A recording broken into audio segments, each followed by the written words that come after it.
One of the first consequences of World War I came as a surprise to most New Zealanders. At the Paris Peace Conference in June 1919, Prime Minister William Massey signed the Treaty of Versailles as a representative of one of the Allied powers which had defeated Germany and the Austro-Hungarian Empire.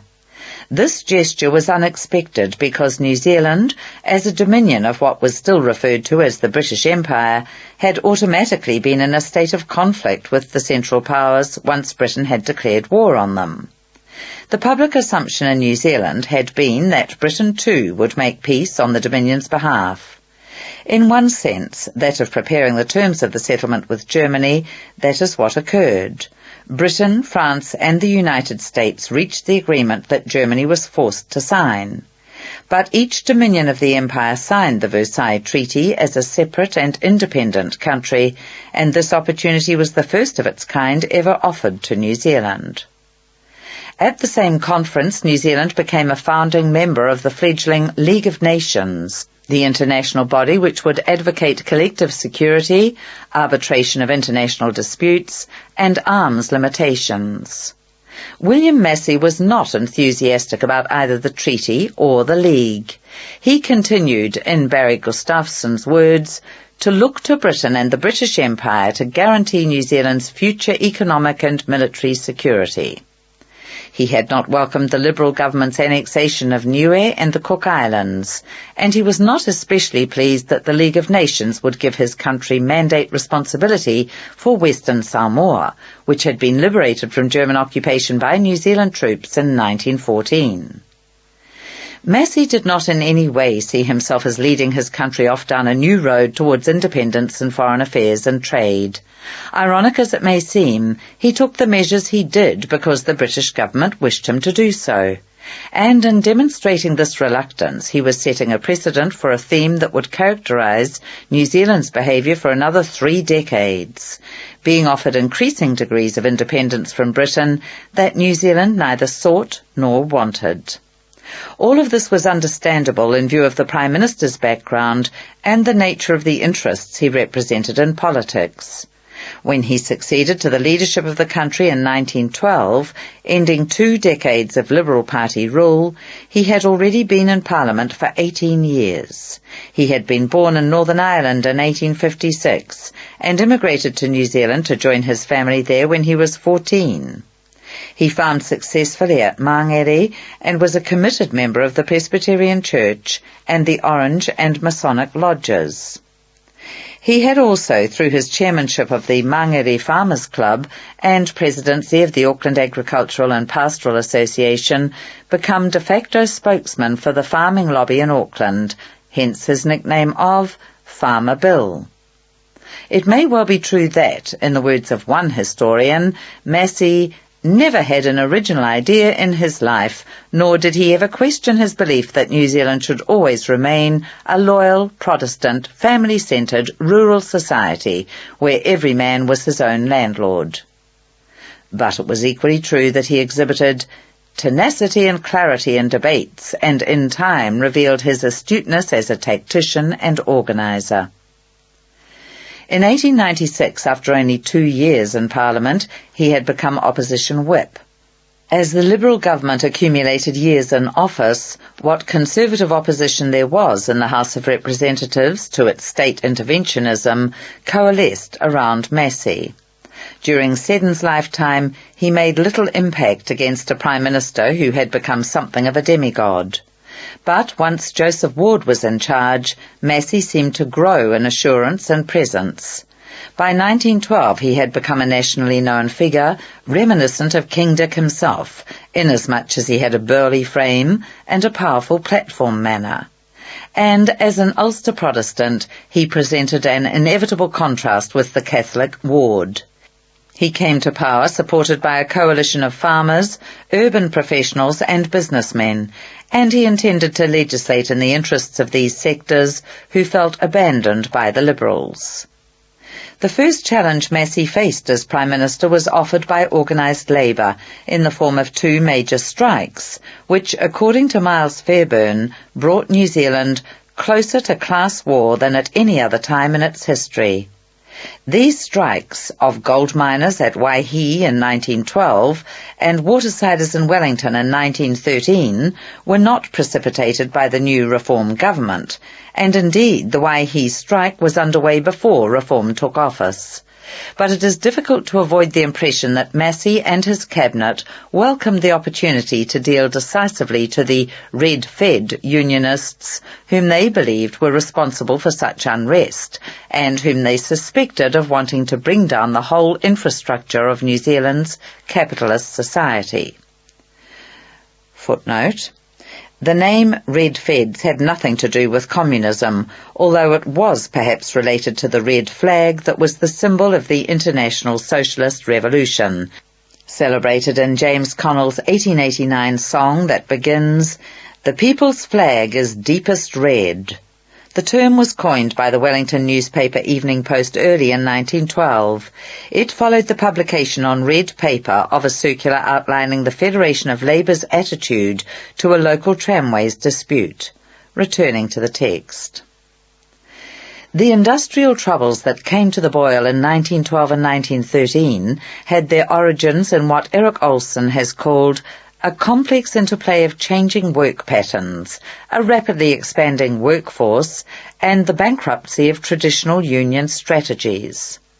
Olson also notes that the first decade of the 20th century had seen employees in New Zealand attempt the control and management of the labour force on an unprecedented scale, and that real wages did not rise between 1900 and 1913 except for miners, while expectations did. Another historian of the period added that by 1912, New Zealand workers had experienced, for the first time, a decade of inflation, and that this had generated a very real sense that they were losing out to other sections of the community. All these factors contributed to a cultivation of worker discontent on a scale previously unseen in New Zealand. Dissatisfaction with the country's system of compulsory arbitration had become especially strong. It had spawned the formation in 1909 of the first Federation of Labour, a national confederation of unions that grew out of the New Zealand Federation of Miners. The Liberal government's much vaunted Industrial Conciliation and Arbitration Act, which had come into force in 1894, required unions to register in order to qualify for its protection. It operated at two levels: local conciliation boards, later councils, with equal employer and employee representation and an independent chairman, ruled on disputes in their own districts. If either side refused to accept a board decision, the dispute was referred to the arbitration court, whose judgments were binding. The latter was made up of a judge, who acted as chairman, and one representative each of unions and employers. For a time the system appeared to work well. It stimulated the formation of trade unions and eliminated strikes from the New Zealand industrial scene for 11 years.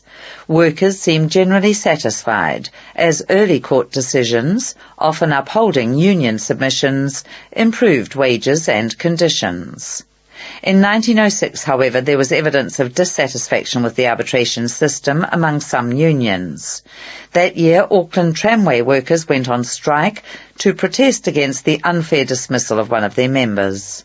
In 1907, there were 12 strikes and 12 more in 1908.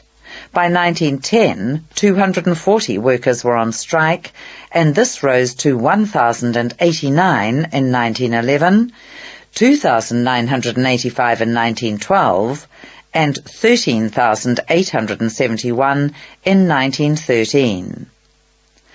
For posterity, the most significant of the early strikes was in 1908 at the Black Bull mine on the west coast of the South Island. This was led by Pat Hickey, a fiery and charismatic New Zealand-born miner who had worked previously in a coal mine in Utah, where he joined a union affiliated to the International Workers of the World, and learnt that class warfare was inevitable, class solidarity essential, and revolutionary industrial unionism the only defence and hope for the wage slave. Footnote: The International Workers of the World, known as IWW, was a syndicalist movement established in Chicago in 1905 with the motto, "The world's wealth for the world's workers." IWW followers were also known as Wobblies, allegedly after an attempt by a Chinese-American restaurateur to pronounce IWW. In the disparaging popular idiom in New Zealand, IWW was said to stand for I won't work.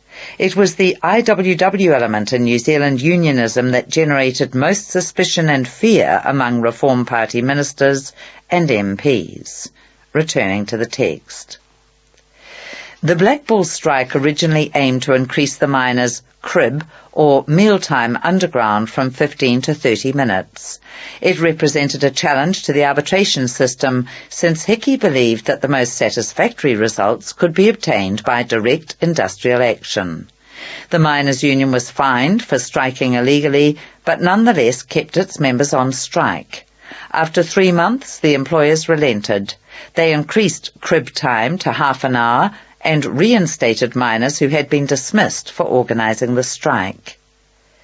This outcome encouraged a belief in the value of direct action among some unionists who felt that the arbitration system was too slow, too cumbersome, or downright unfair to workers in its decisions. Miners' unions from all over the country met to form a national federation, with Australian immigrant Bob Semple of Runanga as president and Hickey as secretary. The following year, this organisation became the Federation of Labour, opened its membership to all unions, and elected Paddy Webb, another Australian import, as president, while Semple became the national organiser paid to travel around the country, calling on unions to deregister from the Arbitration Act.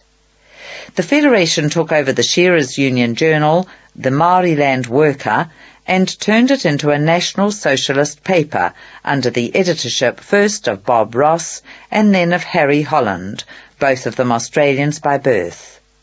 Pat Hickey turned out to be the only New Zealander prominent in a movement that would be dominated by unionists born elsewhere, including the Scottish-born Peter Fraser, who arrived in New Zealand in 1911 and was working for the Federation of Labour by May of that year.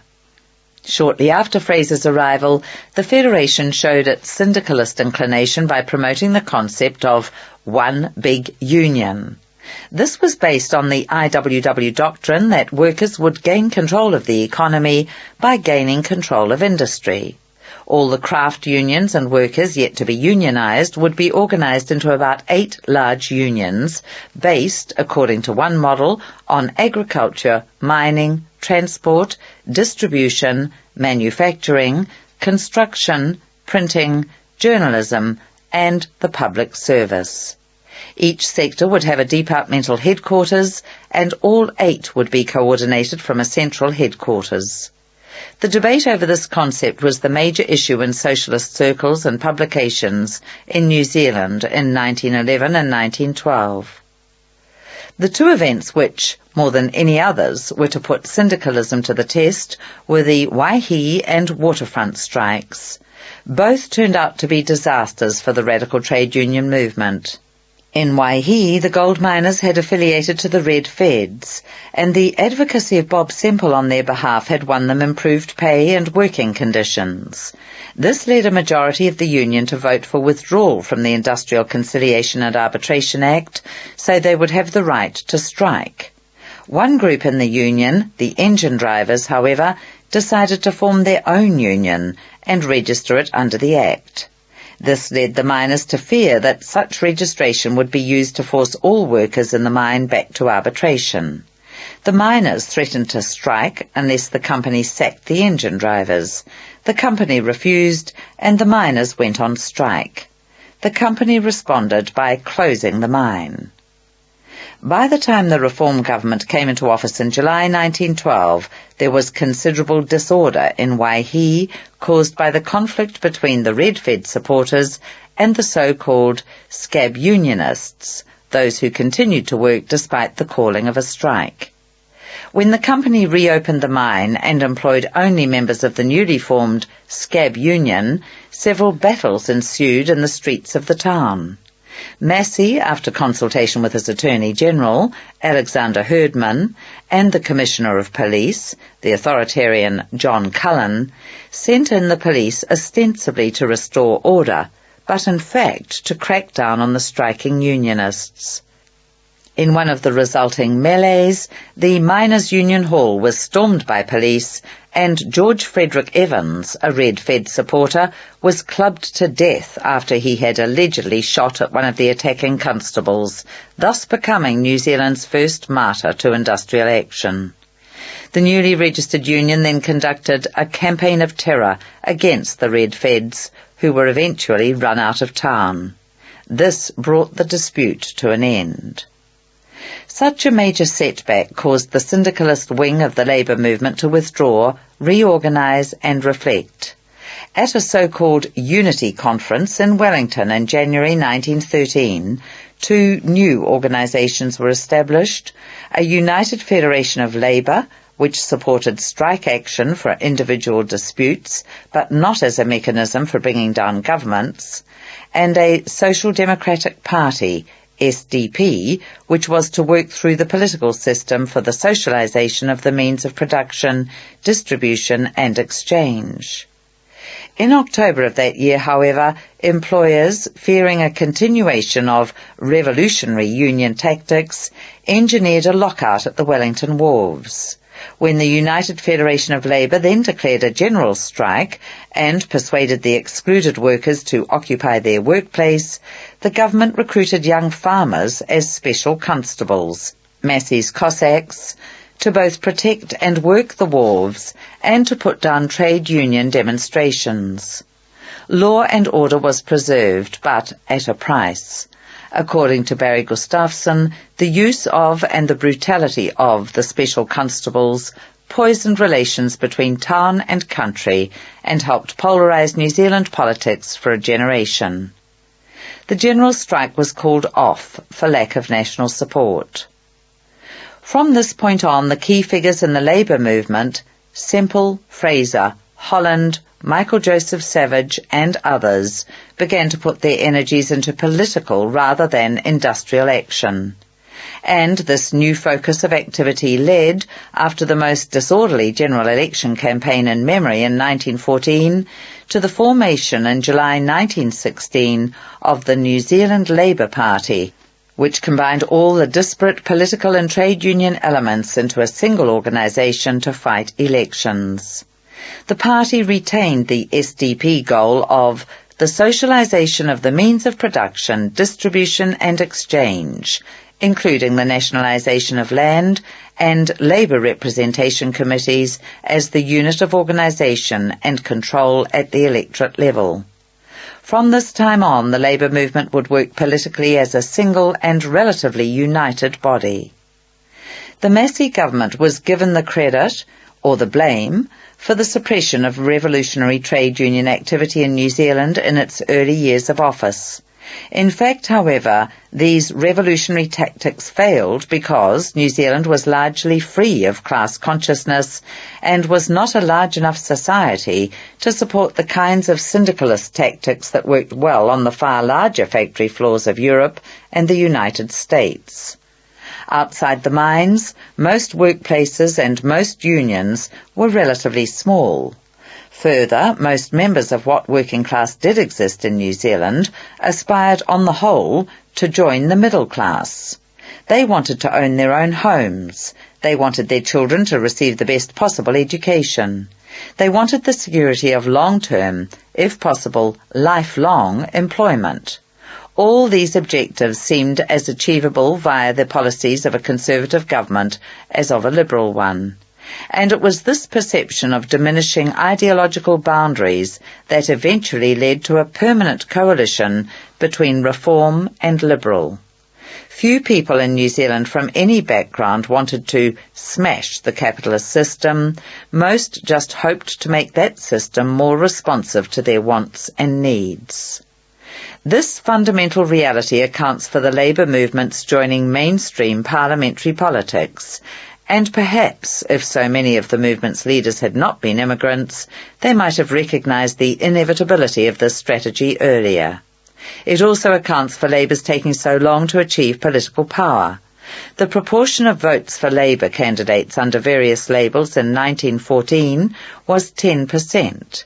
By 1919, in the first election contested by the New Zealand Labour Party, it rose to 24%. But then the party made no real headway for a further 12 years. Even in 1931, at the depth of the Great Depression, when all the indicators were in its favour, it mustered only 35%. Real progress was not made until the party abandoned its programme of socialisation, particularly its threat to nationalise land, and until it had convinced the electorate at large that it was not made up of fanatical reformers. By the time Labour took office in 1935, it had become apparent that the party, like most of its supporters, wanted to improve capitalism, not abolish it. The half-dozen independent Labour members in Parliament after the 1914 general election declined to join the coalition government, which Massey, unwillingly, and Ward formed in August 1915. Massey had little choice. With 41 seats out of a total of 80 to the combined Liberal-Labour total of 39, the government had a bare majority once the Speaker had been selected. It was insufficient to ensure smooth government through the war years. And so, although the leaders of the major parties detested each other on personal, political and religious grounds, they attempted to work together for the national good. The Labour MPs formed a caucus and elected Alfred Hindmarsh as their chairman, then took their place for the first time as the official opposition. Before the next general election could be held in December 1919, delayed by the war, further influential Labour members would join the caucus as a result of by-elections. Harry Holland, who became leader after Hindmarsh died in the 1918 influenza epidemic, Peter Fraser, and Bob Semple. The 1919 election brought in the man who would eventually lead Labour into office as the kindly face of socialism, Michael Joseph Savage. The conduct of the war and an agreement to withhold new laws unless both major parties were in favour of them led to virtual legislative paralysis from 1915 to 1919, when the coalition was dismantled. In addition, Massey spent a great deal of time at sea and abroad, 5 visits to Britain in the course of the war and its immediate aftermath. He attended meetings of the Imperial War Cabinet in London, collected honorary degrees and the freedom of 10 British cities, and visited New Zealand troops in France, one of whom was his youngest son, who was severely wounded at the Battle of the Somme. On some of these expeditions he was accompanied by Ward, while James Allen, Minister of Defence, was left as acting Prime Minister. The completion of one of these trips, when Massey and Ward disembarked from the vessel Niagara at Auckland in October 1918, became the subject of controversy and inquiry. Also on board were people suffering from the virulent strain of influenza that was to kill 200 million people worldwide. Because it was necessary for the Prime Minister and Deputy Prime Minister to resume their duties in Wellington, the ship was not placed in quarantine. A subsequent Royal Commission was to conclude that there was a strong presumption that the Niagara brought the flu to New Zealand. Eventually the country lost over 6,700 people to the epidemic, a disproportionate number of them Maori. This figure represented more than a third of the casualties suffered by the country in the war, which ended the month after the Niagara's arrival. While political partisanship was diminished for most of the war by the existence of the coalition and the need to support the war effort, there were 2 major ripples across the surface of national unity. One was the Labour-led anti-conscription campaign, which resulted in 4 Labour MPs, or soon-to-be MPs, being imprisoned for sedition, among them the future World War II Prime Minister Peter Fraser. The other was a storm of religious bigotry generated by the Protestant Political Association. Up until the war years, most visitors who commented on religious affairs in New Zealand had been struck by the lack of sectarianism, especially Protestant versus Catholic antagonism, that was so pronounced in Britain, the United States and Australia. Indeed, despite being a predominantly Protestant country, the Catholic proportion of the population was only around 13%, New Zealand had already had two Catholic Prime Ministers, Frederick Weld and Sir Joseph Ward, and a host of other Catholics in influential political positions. In 1917, however, former Baptist minister Howard Elliott formed the Protestant Political Association, PPA, with the active support of the Grand Orange Lodge, of which William Massey was a member. It was opposed to Romanism and rebellion, and it used such events and issues as the 1916 Easter Rebellion in Dublin, Joseph Ward's Catholicism, and Catholic opposition to the Bible in Schools campaign to whip up anti-Catholic feeling. By 1919, Elliott claimed to have 225 local branches and a national membership of 200,000. The PPA campaigned on behalf of reform candidates in the 1919 general election and were instrumental in depriving Ward of his seat and helping return Massey's government with a 29-seat advantage over the Liberals, the first and only time Massey won a decisive majority in Parliament. The PPA also supported the prosecution for sedition of the Catholic Assistant Bishop of Auckland, James Liston, after he had spoken in the Auckland Town Hall on St. Patrick's Day in 1922 about the Easter uprising. Liston was acquitted. That incident was a last gasp of PPA-inspired bigotry, however. Britain's granting independence to Ireland while retaining the province of Ulster in 1921 took the wind out of the PPA's sails, and its membership went into steep decline. It is also probable that, as one historian put it, Massey succeeded in giving right-wing Protestants a sense of security they had not previously enjoyed. Their paranoia thus receded. Up to 1920, Massey's administrations had been sustained largely by a prolonged economic boom. One symptom of that prosperity was the considerable amount of money the government made available to settle returned servicemen on the land, with additional funds for land clearance and development and provision of rural infrastructure such as roads, bridges and electricity. Circumstances changed in 1921, however, when the prices Britain was able to pay for New Zealand's primary produce began to fall, and the country slid into recession. Many farmers and soldier settlers who had saddled themselves with debt to buy farms when money was readily available now found that they could not afford to service their loans.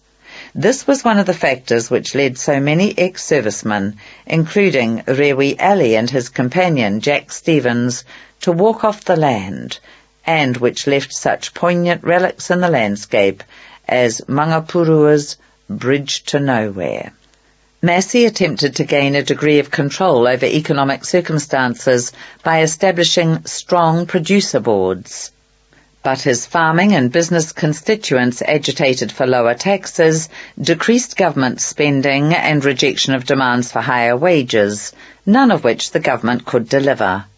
In the 1922 election, Reform lost its majority. The party retained 38 seats against the Liberals' 24 and Labour's 17. Although there were now no significant ideological differences between Reform and Liberal, continuing personal antipathies prevented another coalition. And the Liberals and Labour were by this time too far apart to combine forces. So Massey retained the Prime Ministership, leading a minority government. At the following year's Imperial Conference in London, the Dominion Prime Ministers and Britain formally recognised the right of all the Dominions to conclude their own trade treaties with foreign governments.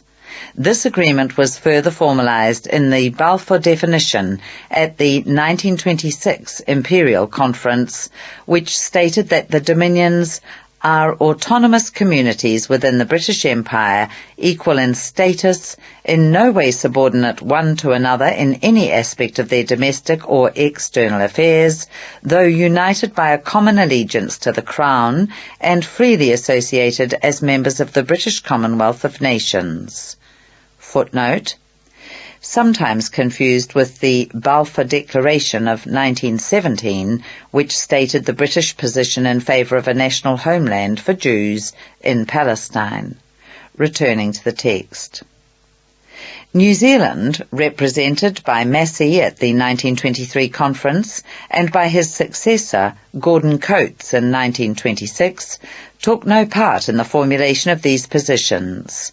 Indeed, Coates thought the Balfour definition a rotten formula that would serve only to weaken the ties of empire when New Zealand preferred those ties to be intensified. The country nonetheless took advantage of the new interpretation of its status by concluding commercial treaties first with Japan in 1928 and then with Belgium in 1933. When the Balfour definition was recast in the Statute of Westminster and passed by the British House of Commons in 1931, however, New Zealand, unlike Canada, ERA, and the Union of South Africa, declined to ratify it. This persistent reluctance to accept the growing independence on offer from Britain has been linked by some historians to a withering of the country's spirit. Another symptom of such withering has been identified as the exodus of much of the nation's talent, which went abroad throughout this era in search of more fertile soil in which to flourish. Some of these talented people, the brilliant physicist Ernest Rutherford, for example, the first scientist to split the atom, the classicist Ronald Syme, and the ethnologist Peter Buck, left because New Zealand lacked the institutions and colleagues which would enable them to make full use of their talents at home. Thus Rutherford worked at the Cavendish Laboratory in Cambridge through the 1920s and 1930s, Syme at Oxford, and Buck at the Bishop Museum in Honolulu. The case of writers and artists was somewhat different. Here it was a lack as much of an understanding audience as of supportive institutions and colleagues that drove people abroad, usually to London, which was widely viewed as the metropolis to New Zealand's province. Short story writer Katherine Mansfield, for example, left New Zealand for the last time in 1908. Her career blossomed in London in the years immediately after World War I, and the best of her stories are sharp evocations of the family life and Edwardian middle-class culture that she had left behind in New Zealand. She was both admired professionally and disliked personally by members of the Bloomsbury Group in London, and Virginia Woolf viewed her as a serious competitor. But her early death in France from tuberculosis in 1923 meant that she herself witnessed and enjoyed very little of that succès d'estime. She was known in New Zealand, but not well known until the 1950s and 1960s. Painter Frances Hodgkins is a comparable figure in the art world. She left New Zealand for good in 1913, and by the 1920s and 1930s had made a name for herself as one of the outstanding British avant-garde painters of her generation. Hodgkins worked in France, and, wrote Linda Gill, her pictorial language was transformed as she assimilated modernist ideas. Colour remained all-important. With her muted, subtle harmonies, Hodgkins became one of the most remarkable colourists of her time. Her work became more abstract, with simplified forms and surfaces enriched with patterning. Unlike Mansfield, she lived long enough to appreciate some of the esteem she attracted. She died in 1947, aged 78. But her work provoked misunderstanding and even hostility in New Zealand until the latter half of the 20th century.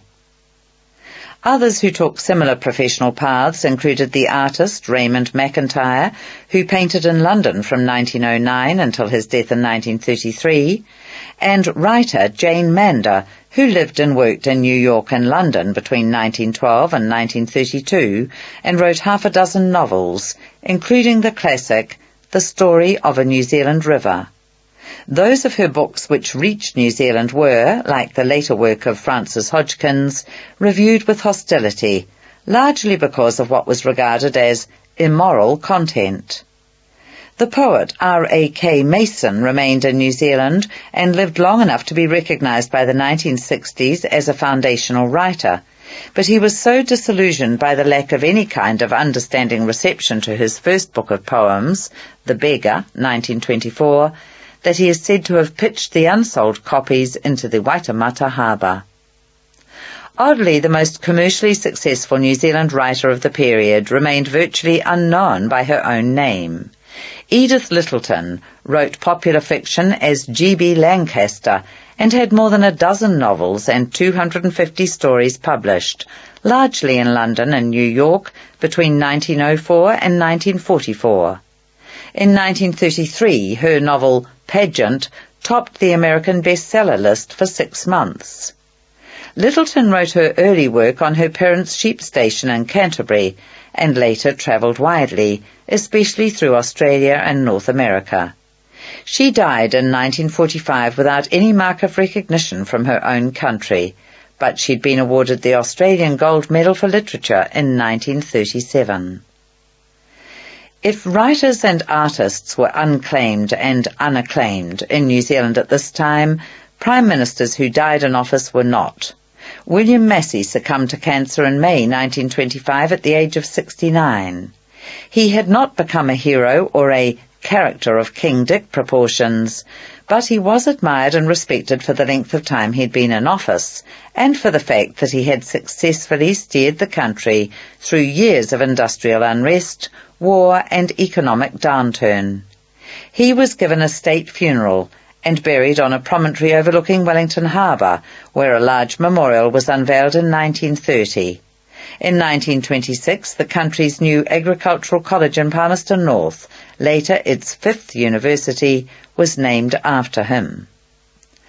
After an interim administration led by Massey's Attorney General, Sir Francis Dillon Bell, nominally the country's first New Zealand-born Prime Minister, Joseph Gordon Coates of Kaipara was elected to the leadership of the Reform Party and thus to the Prime Ministership.